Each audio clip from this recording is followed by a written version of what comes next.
this on it. Okay, there we go.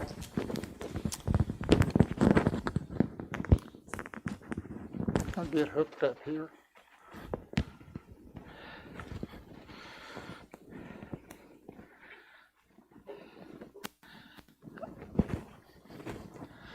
Well, it's good to see everybody out this evening, and I'm glad to see Andy and Melina with us this evening, the Mitchells.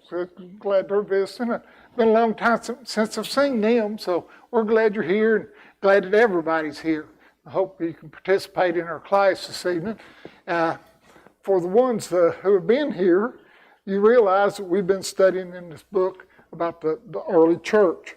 And we've been covering some lessons. We covered lesson 1 through 5, which really talked about the church itself. We got descriptions of the church. We talked about the mission of the church. We talked about the work of the local church. And then because we had some sermons about the next lessons that was in there, and a lot of that covered elders and deacons and those kind of things. So we're skipping over to lesson number 12. So if you're in your book, open up to lesson number 12, and we're going to be talking about the Lord's Supper this evening. But before we get started, I'm going to ask John, if he will, to lead us in prayer. Our great and glorious God and Father, we're thankful for this time that we have spent together studying your word. We're grateful for each other. We're grateful for the church that you built. We pray that everything that we do will glorify you, that we will show love and grace to those around us as you have to us. We pray for those who are sick now, and their families, and that you will comfort them and heal them.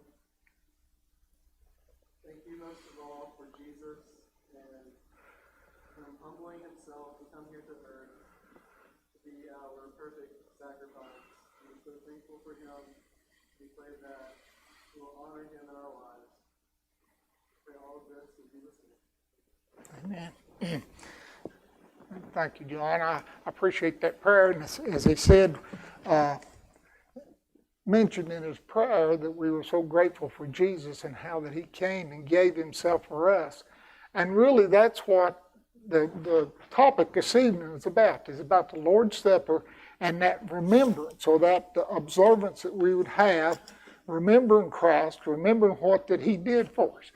Now in the last lessons, last week, Todd mentioned about the acts of worship. And what were those 5 acts of worship?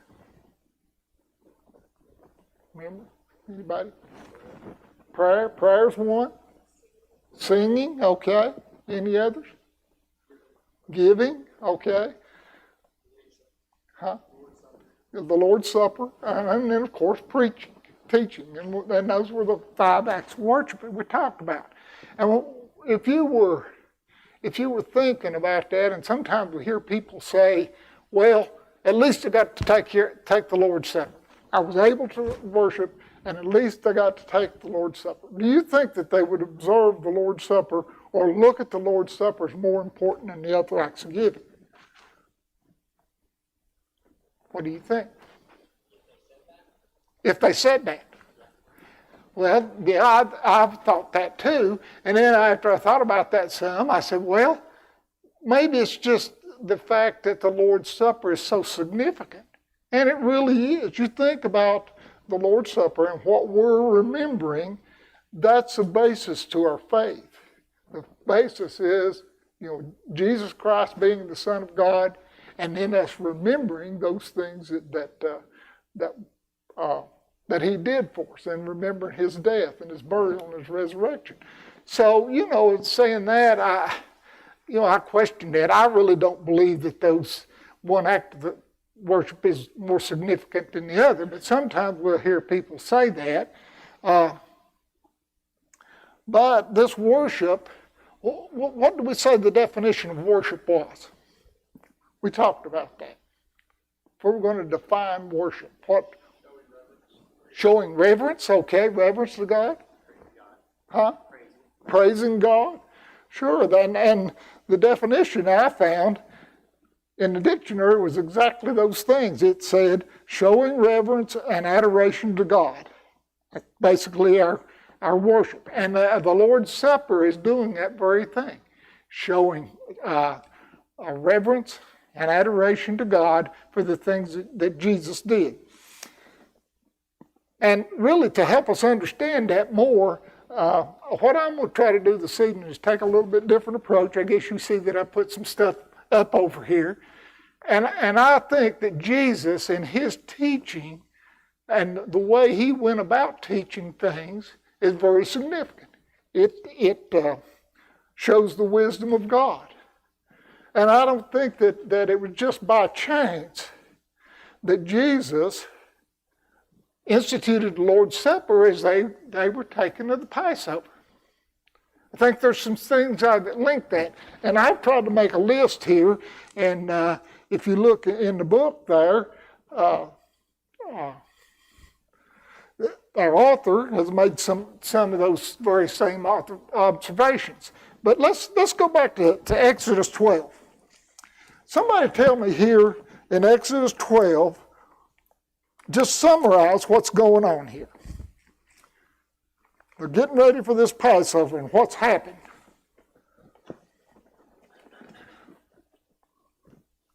What's this Passover mean to them? John. The people are preparing to leave the land, and God has prepared kind of a final plague on Egypt, where he's going to take all of the firstborn. And he tells Moses, tell the people to take this lamb that they're going to be eating and use its blood and mark the doorposts of their houses so that the destroyer will pass over as it goes through the land. Yeah. And then they're having this meal kind of in preparation for the. Yes, and it's an observance, isn't it? A meal there, and as John said, it's an observance of this last plague of Egypt, where that God is going to strike the firstborn dead. And the reason that they call this a Passover is very simple. It's because when this plague comes about, and they have this blood on the doorpost, and that's one of the things they're instructed to do, put the blood on each doorpost and on the lintel, and when when this plague comes through, it would pass over them. They wouldn't be affected by that. And that's that Passover. And they had some emblems, they had some things that they were told to do for this Passover, and there in chapter 12, it talks about that. I'm going to start in verse 1. It said, Now the Lord spoke to Moses and Aaron in the land of Egypt, saying, This month shall be your beginning month. It shall be the first month of the year to you. Well, here God has already made a change. You know, I said right here, it's a new event. That's what I meant by that right there. It's a new event. It's new enough to them. It's something that man had never seen before, an event like that. And it's new to them. So he started this new month. And it was significant enough there that I think he restarted the calendar for them. And why this month of Abib, I think is the way you pronounce that, A-B-I-B, is that the way you pronounce that, Abib? This first month then would be the month that they would remember that. It'd be sort of like us remembering New Year's. We can always remember New Year's because it's January the 1st. Well, they would remember this Passover because it was the first event that happened on their calendar. So it was very important to them. It was significant. And then it was an annual memorial. Let's see, where was I here?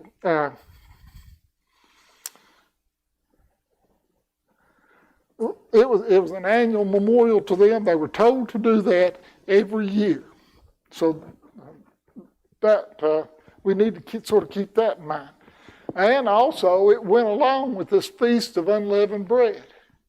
If we go back over to Matthew 26, and Jesus and his disciples were coming into Jerusalem, what were they getting ready to do? Jesus sent them into town to do what? Make preparation to take the Passover. And this Feast of Unleavened Bread was connected to that Passover.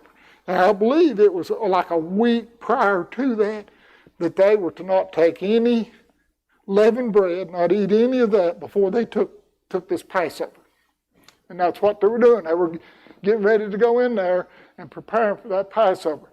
And the bottom line is, with this Passover, the children of Israel, God's people, the ones that were faithful to him and the ones that Abraham had made this promise to, were delivered from Egyptian bondage. Well, how can we understand that and relate that then to the Lord's Supper? If we go over to Matthew 26, we see where that this was first observed before the crucifixion. Let me get over here to my passage, Matthew 26. And this says, and when they were eating, Jesus took the bread and broke it and gave it to the disciples. Take, eat, this is my body. And he took a cup and gave thanks and gave it to them, saying, drink from it, all of you, for this blood is of the new covenant, which is shed for many for the remission of sins. But I say to you, I will not drink this cup of the fruit of the vine. I will not drink of this fruit of the vine from now on until that day when I drink with you in my Father's kingdom. Well, I'd like for you to think about that just a minute. This is a significant event too, but how does it tie to this one? How would that blood of the new covenant tie in here? And I think to understand that, Brother Jenkins has got a book out. He calls it, titled it, The Theme of the Bible. And a lot of the theme of the Bible revolves around the promise that God made to Abraham. Remember that promise? God made a promise. It was 3 parts. What were they? Land promise. Hazel had one. Big family, or sometimes we'll call it a nation promise, but a big family. What was the other one? All people of the earth would be blessed through him. And Todd, you're right, it has to do with salvation too. So anyway, that's what we'd have to relate this back to. Well, let's think about the events that led up to this Passover. Here we have Abraham, and we go back to Genesis 12. God made that promise to Abraham.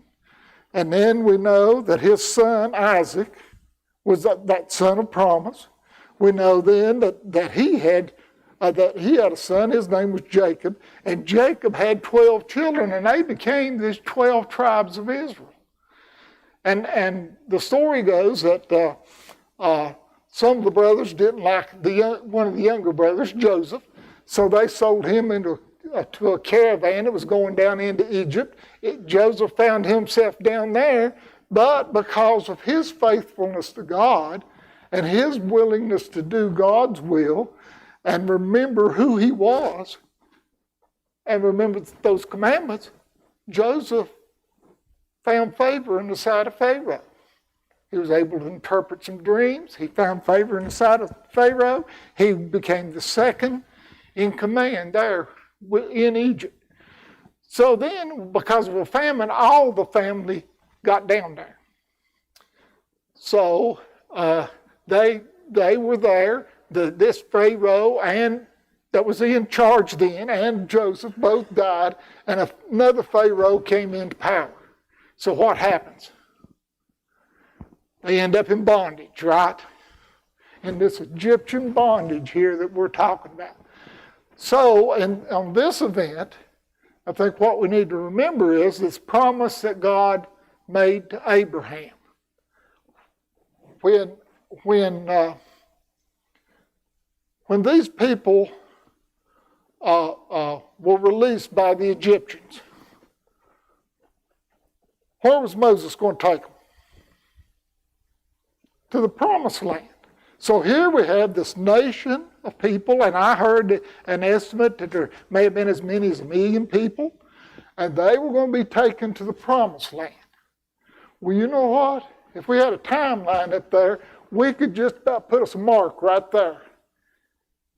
Because that is starting another dispensation.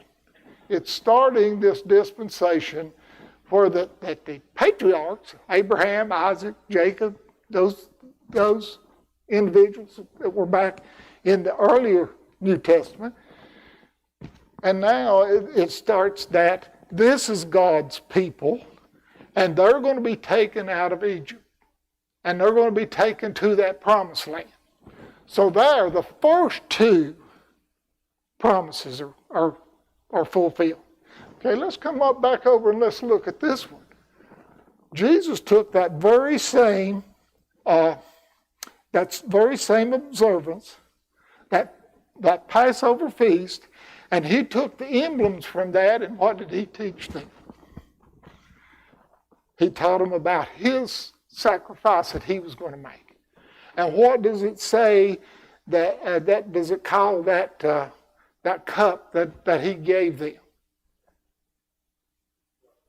That's his blood. That's the blood of the new covenant, right? New covenant through him. Okay, and the other thing was that in this there in Matthew 26, it said that blood was shed for the remission of sins. Well, that's significant too. What about under this covenant? It didn't have those remission of sins, did it? So by that being a remission of sins, and then we see later on how that God's plan is offered on to the Gentiles, we see how that third part of that promise was made. So we can make another mark right there. We have the Passover and that to remind us of this covenant, the Old Testament covenant. Then we have the Lord's Supper, which gets us into that Christian dispensation. Does that make sense? And then, if I were just reading that and I were just looking at the emblems that Jesus was using there to establish the Lord's Supper, it'd be easy to miss that. But God, with his wisdom, right there it is. Jesus did that. It's significant that he would establish the Lord's Supper there at the Passover feast. So I don't think that we should really overlook that. I think there's a lot of good lessons in there. So let's go on then, and then of course I put down here that in this passage they're delivered not from a bondage of an Egyptian bondage, but from that bondage of sin.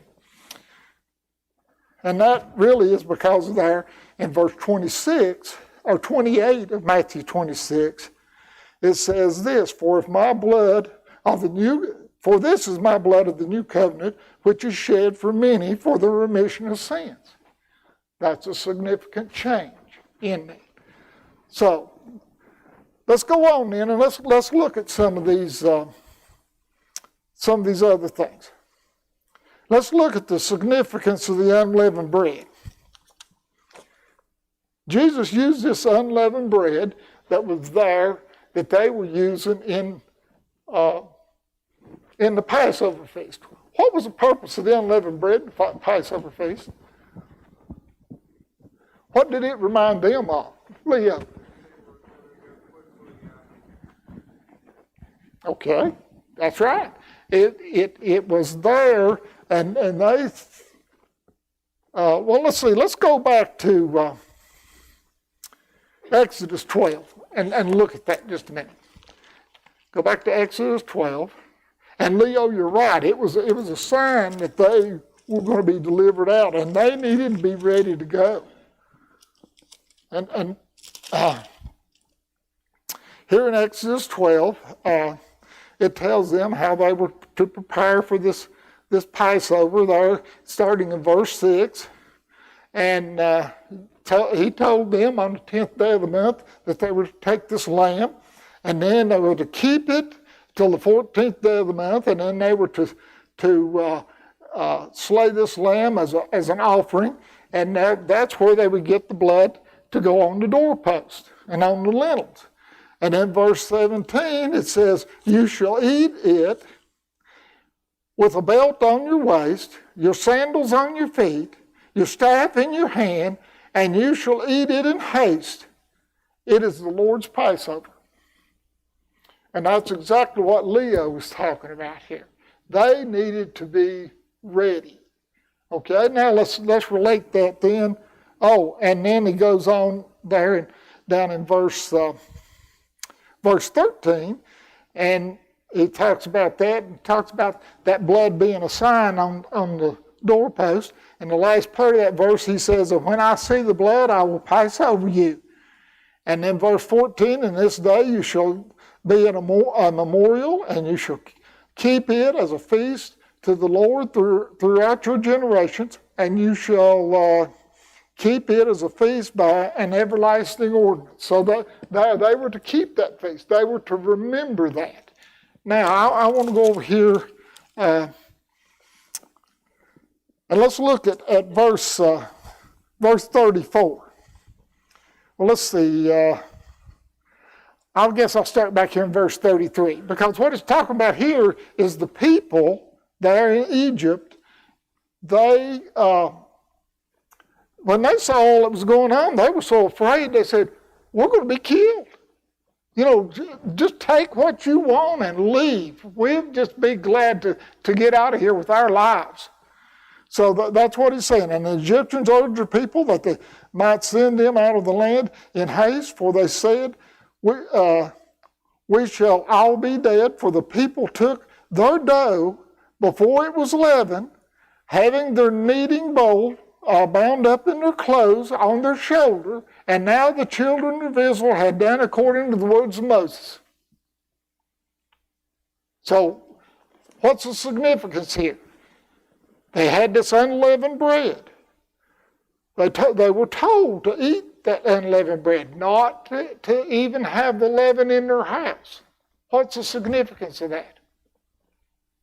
Do you remember what was said? It was in another verse, and I can't remember exactly where it was now.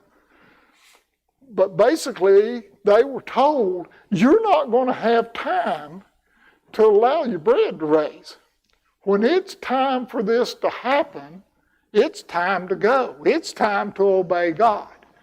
Well, if we're going to relate that to the Lord's Supper, and Jesus taking that bread and saying, "This is my body, which is broken and given in sacrifice," how does that relate to that? And if I hadn't read some of these other books, I'd have never put this one together. But Jesus used that unleavened bread to symbolize his body. But it could also carry the idea of Jesus' willingness to obey God. Here it is. It's time for this next dispensation to start. What did Jesus pray in the Garden of Gethsemane? He prayed that it could. Absolutely. And it's right there in chapter 26. If you go down to, starting in verse 36, it talks about that and how that he took two of his disciples with him, and then he went on and he prayed there. Verse 39, it says, "Oh, my Father, if it be possible, let this cup pass from me. Nevertheless, not I, but your will be done." And then he comes back, and they were asleep, and he goes back and he prays that again. And then you go down there in verse 44, and it tells there that he left them and went away and prayed the third time, saying the same words. Now, do you think Jesus really wanted to be crucified? Certainly not, did he? I mean, and you think of Jesus as deity in human form, which is what he was. He was deity in human form, and he wouldn't have wanted to be crucified either. But this unleavened bread, if you come back and think about the Passover and what it was for there, and the fact that he used that unleavened bread to say that that was his body, what was the lesson behind that to these Jewish people that would have probably understood that? Jesus didn't want that, but when the time come for this dispensation to be started, he was willing to obey. And if we think about that, when we take the Lord's Supper, Jesus was probably the ultimate example we'd have for obedience. We don't always see that, do we? Don't always hear that. But he was. He was that ultimate example for obedience. And when that time came to fulfill that third part of Abraham's promise, God's promise to Abraham, Jesus was there. He was there to do that and to obey God and for God's will to be done.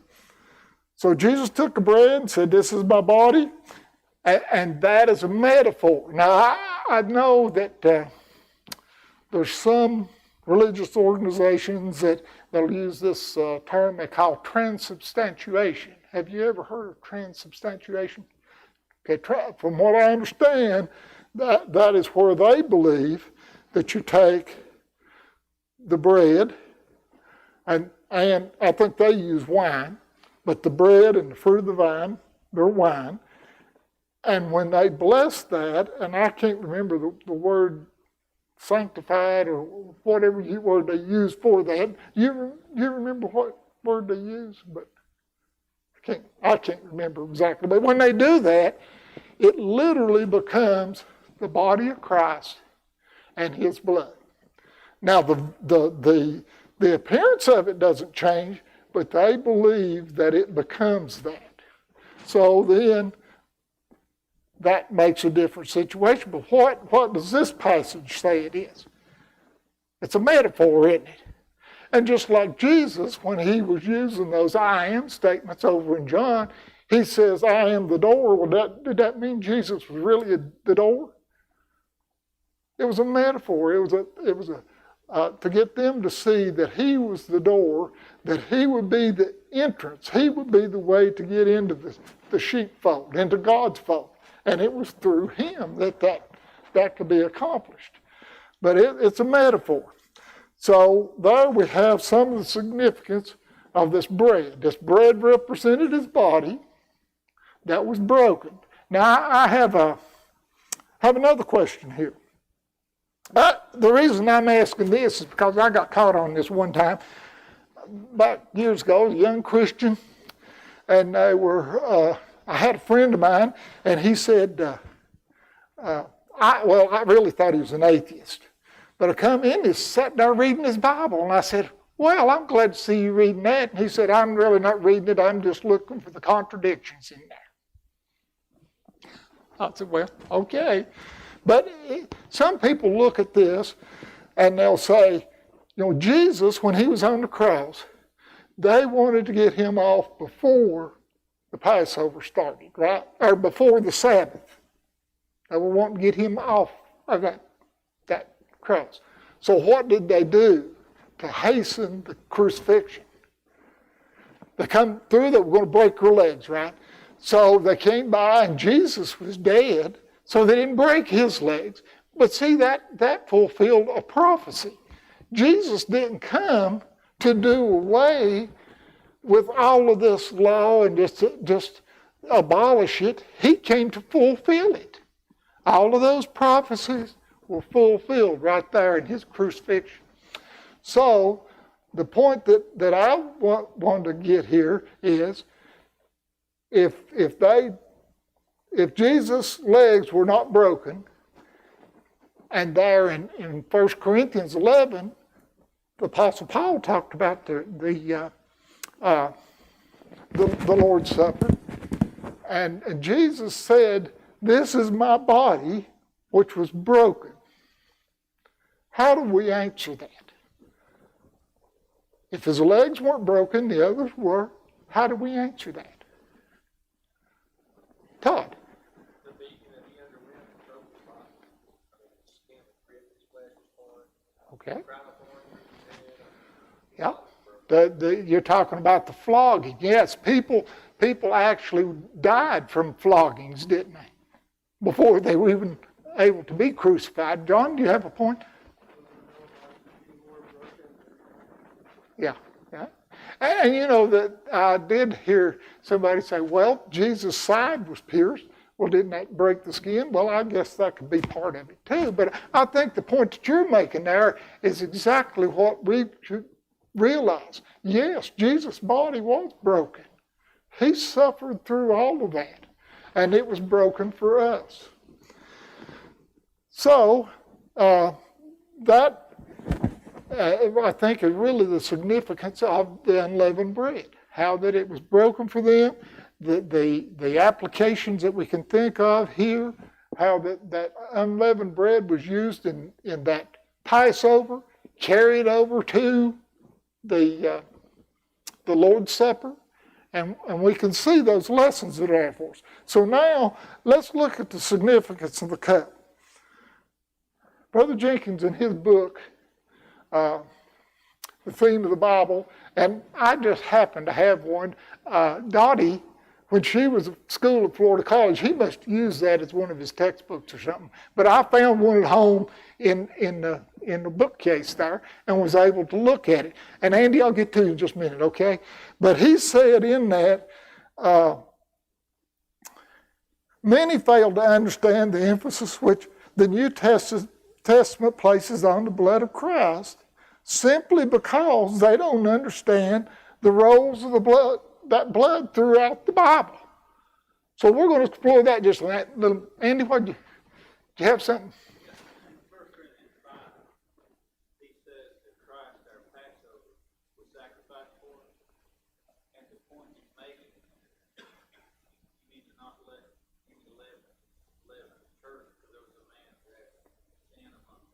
Okay.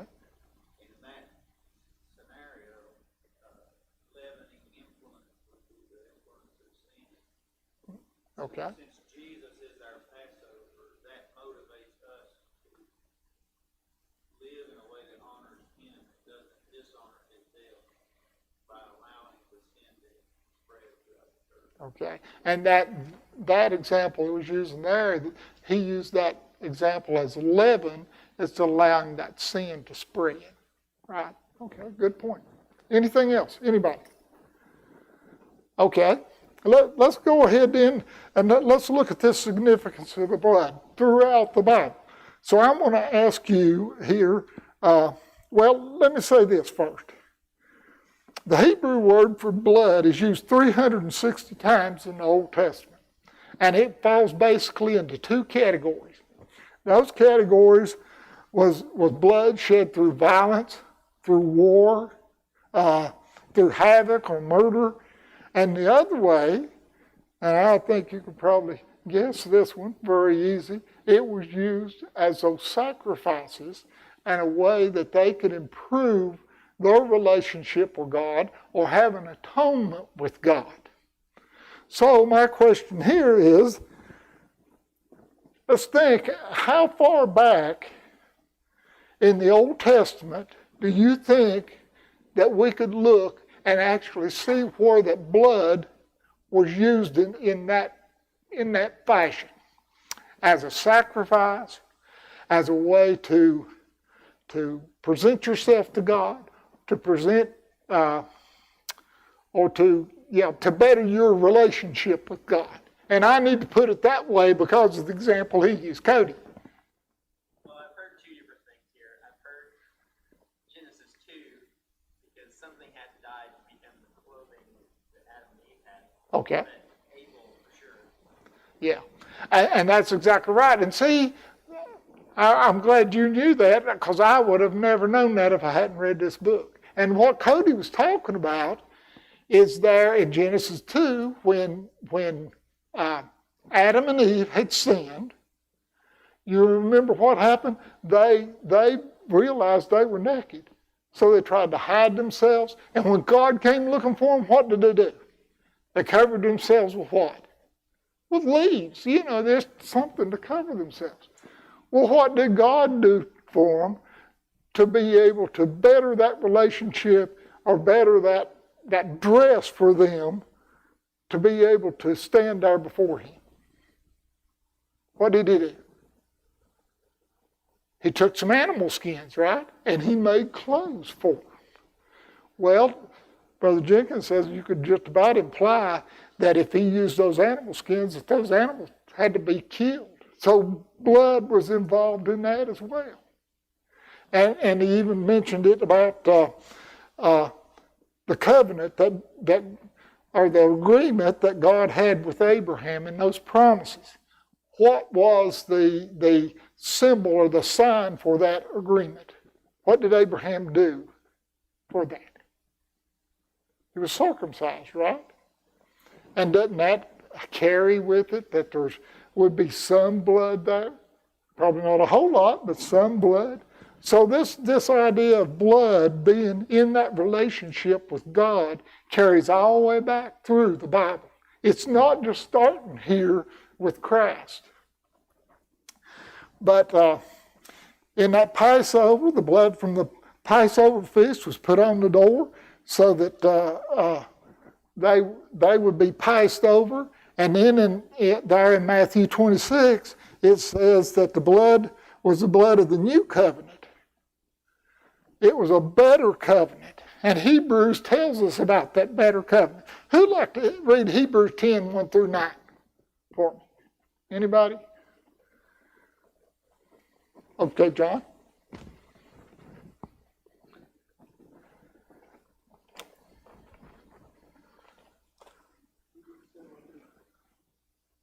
For since the law has but a shadow of the good things to come, instead of the true form of these realities, we can never, by the same sacrifices that are continually offered every year, make perfect those who draw near.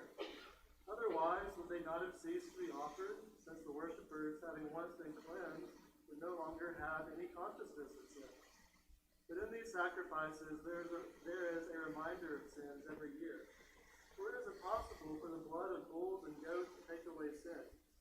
Consequently, when Christ came into the world, he said, "Sacrifices and offerings you have not desired, but a body you have prepared for me. In burnt offerings and sin offerings you have taken no pleasure. Then I said, Behold, I have come to do your will, O God, as it is written of me in the scroll of the book." When he said above, "You have neither desired nor taken pleasure in sacrifices and offerings and burnt offerings and sin offerings, these are offered according to the law." Then he added, "Behold, I have come to do your will." He does away with the first in order to establish the second. Okay, so here in this passage it tells us that just those sacrifices of blood of bulls and goats and lambs were just not enough. But Jesus made that sacrifice once for all. And when I think about that, I can't help but think about Jesus as doing that. How do we contact his blood?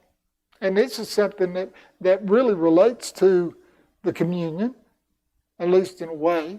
But if we go back and we look at Matthew 16:16, Jesus had come to his disciples, and he said, "Who do men say that I am? Who do men say he was?" Some said John the Baptist, some Elijah, some of the other prophets. They were saying that. But he asked again to his disciples, he said, "Who do men say that I am?" I'm asking you. And what did Peter say? "You're the Christ, the Son of the living God." So here Jesus, being deity in human form, gives himself as a sacrifice. He gives himself so that they could have, and this blood that he sheds is for forgiveness of sins. It's in this new covenant. And then we go on and we realize that Peter then taught this sermon on the day of Pentecost. And he told them about that. He said, "This Jesus that you crucified is the Son of God." You've got to realize that. This is the one that the prophet Joel talked about. This is God's Son. He gave himself for you. Now, and then they became convicted, and what did they ask? Well, what do we need to do about this? And what was the answer? Yeah, be baptized. So here we have this covenant, and Jesus said his blood is for the remission of sins. And Peter taught this gospel sermon, and he told them who Jesus was, and they realized what they had done, and they said, well, what do we need to do? And he said, be baptized for remission of your sins. Well, I've never been too good with math, but I can usually add 2 and 2. And you add these together and you realize Jesus' blood for the remission of sins, baptism for remission of sins. Where do you contact the blood? In that baptism. Maybe not a literal blood, but it's through our faith that we contact that blood of Christ for that salvation.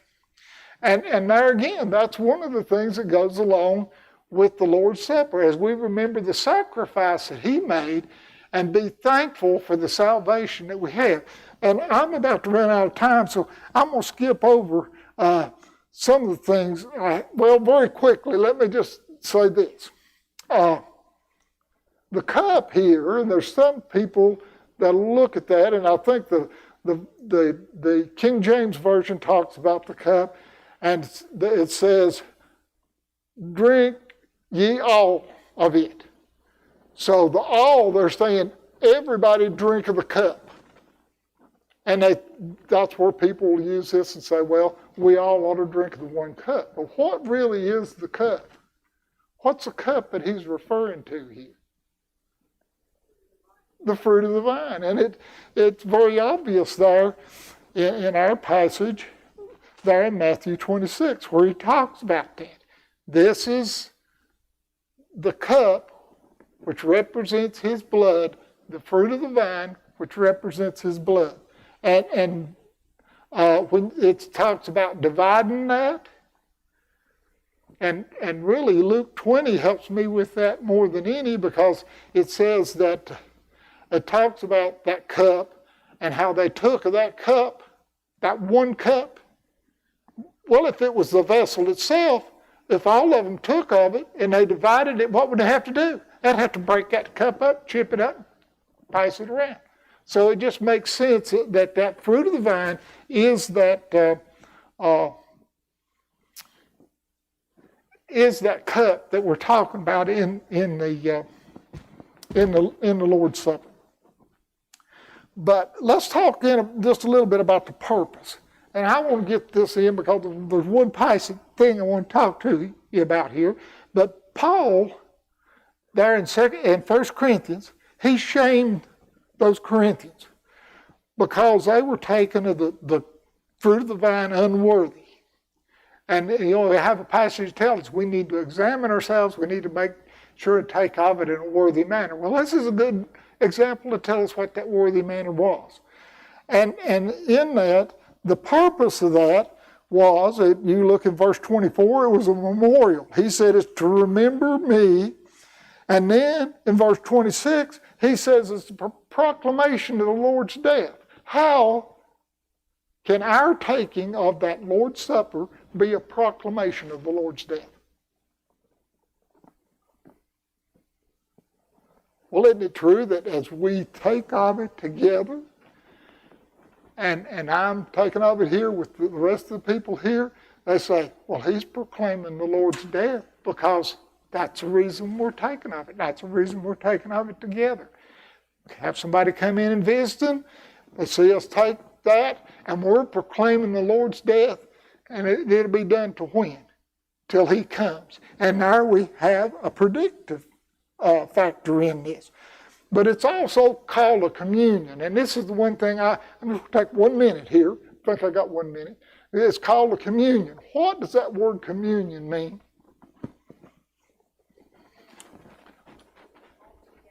All together, okay. Sharing all together. Yes, absolutely. So if we're talking about that as being a communion, and we're sharing, we're all doing that together, and focusing on the sacrifice that Christ made. And I'll commend this congregation. I don't know who thought of it, taking the time at the end of the bread, when we serve the bread, and then when we serve the cup, and we just take time to focus on what we're doing. We're communing together. We're pulling together. It's like that, the tie that binds. We pull together in our minds to do that. And we're worshiping God, so we're showing glory to Him. And who would be the other one we'd hope be communing with us? God. We'd hope that would be that in our worship. Well, it's time. I need to, I appreciate your comments, and I hope just thinking about this in a little different way has put a little different thought on the communion itself. So thank you a lot.